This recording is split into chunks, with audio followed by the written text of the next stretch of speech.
There's nothing sweeter than thinking about your baby taking in sweet potato or banana for the first time.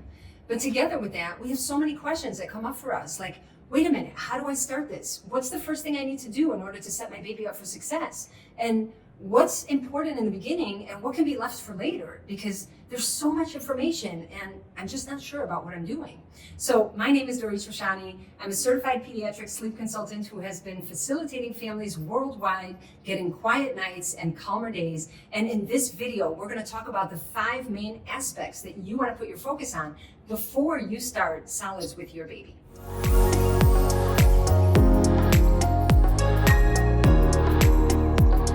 We're ready to start and we're super excited, but we're also like super stressed because where do we start and what are we offering and how much are we offering and when are we offering and oh my God, how am I going to do this? But I have a magic formula for starters. And that formula brings us to point number 1.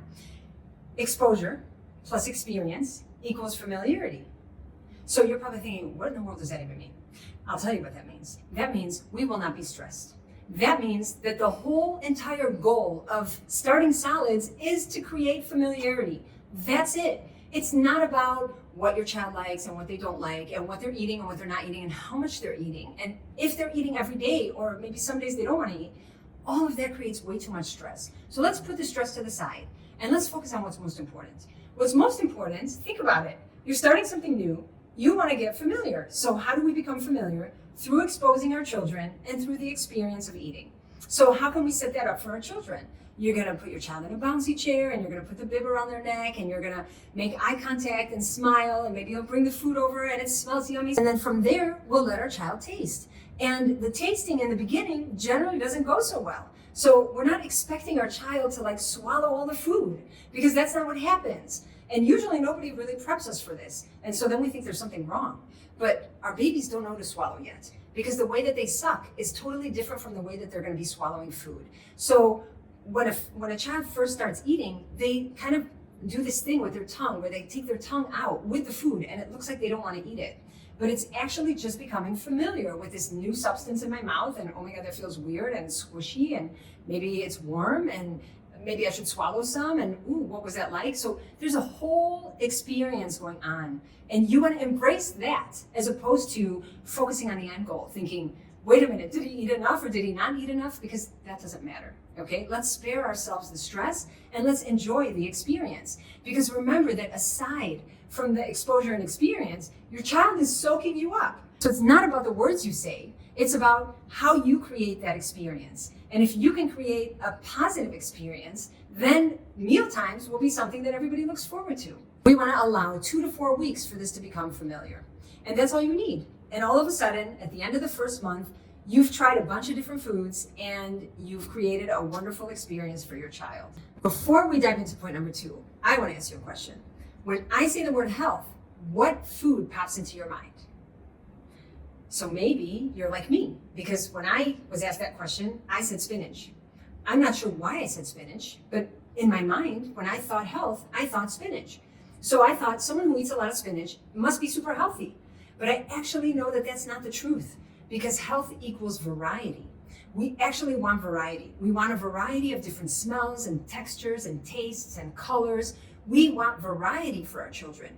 The variety is going to boost immune health. So it's not because our child eats one specific food that we can say, oh, today he was healthy, he had a spinach. That's not the truth.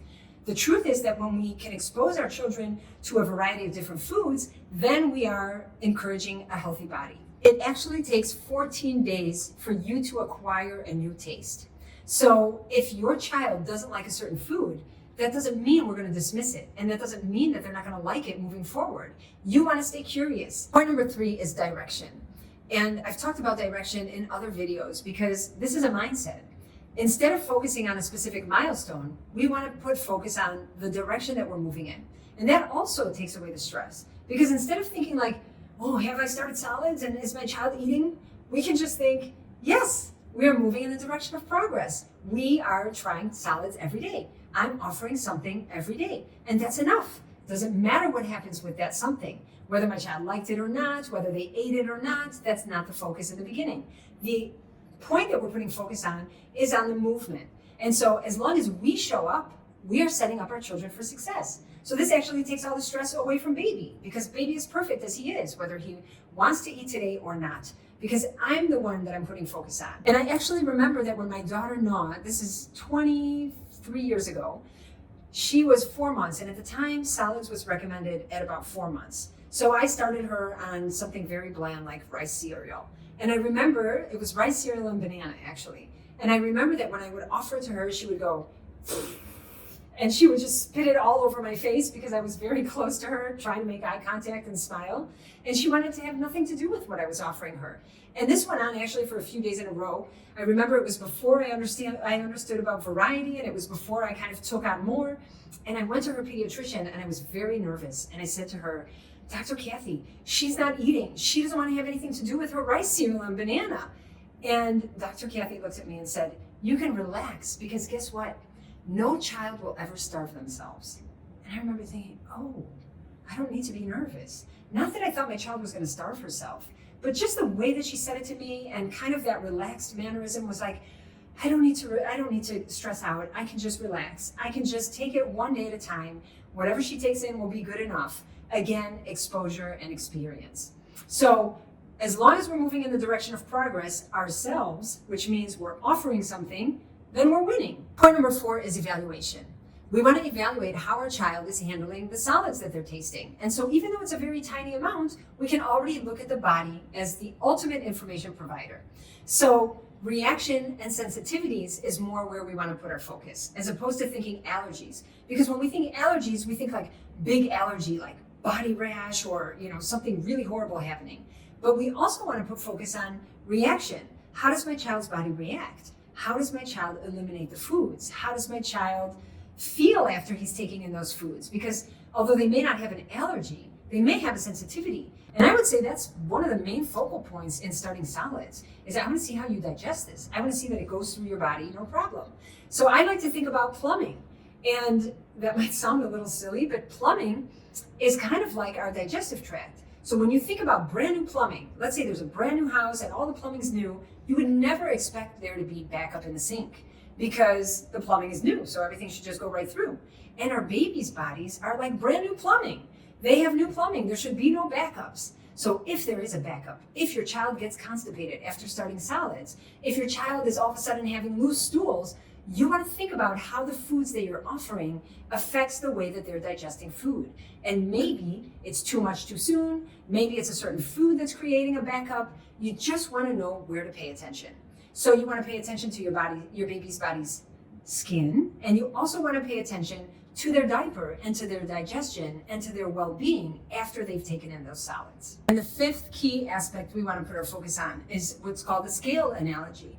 Now, right now, our scale, like if we think about a scale, is tipped. It's tipped because we have mostly milk or all milk and no solids. And by the age of a year, more or less, so that you know where you're headed, right? Because we always want to understand the direction we're moving towards. Around a year, we're going to almost be completely upside down, which means majority of the caloric intake is going to be through solids with just a little bit of milk. So how do we get there? In the beginning, we just want to start out with what I call 2 meals. Now, 2 meals is not what we would consider a meal for ourselves. We're talking about 2 separate times that we're offering solids during the day. For starters, as exposure and as experience. So let's say we would consider fruit for the first meal, and we would consider a vegetable for the second meal. And as our child is tasting different fruits and different vegetables, we can start kind of stacking them. So let's say for breakfast, we offered pear. And after pear, we offered apple. At that point, we can do apple and pear together. And then we can add banana. And then we have apple, pear, banana. And so we're stacking so that all of a sudden, there's more variety in the way that our child is eating. Now, that doesn't mean you always have to be stacking everything. It just means that you don't have to stick with one food at a time in the beginning. Once your child's used to one, you can add. And let's say for the second meal, that would generally be a vegetable meal. Once you've done, let's say, sweet potatoes, squash, maybe zucchini, and carrots, then you can make that into a soup. You can add onion to it, you can make a soup. And that makes it easy for you to be able to include variety when we're just still getting used to simple foods like fruits and vegetables. So for the first, we said 2 to 4 weeks, we're looking at exposure and experience to create familiarity. The second thing we want to focus on is variety. And so we can stack foods on top of each other in order to be able to give our children a more wholesome experience. And then we said point number 3 is we are moving in the direction of progress, which means we're not going to get stuck. If one day it doesn't work out for us, or, oh my God, I was busy all day, I didn't have a chance. It's okay. That's fine, because it's not about what you're doing every single day. It's more about moving in the direction of progress. So you know that you're offering food to your child now, mostly every day, if it works out. And if it doesn't, that's okay too.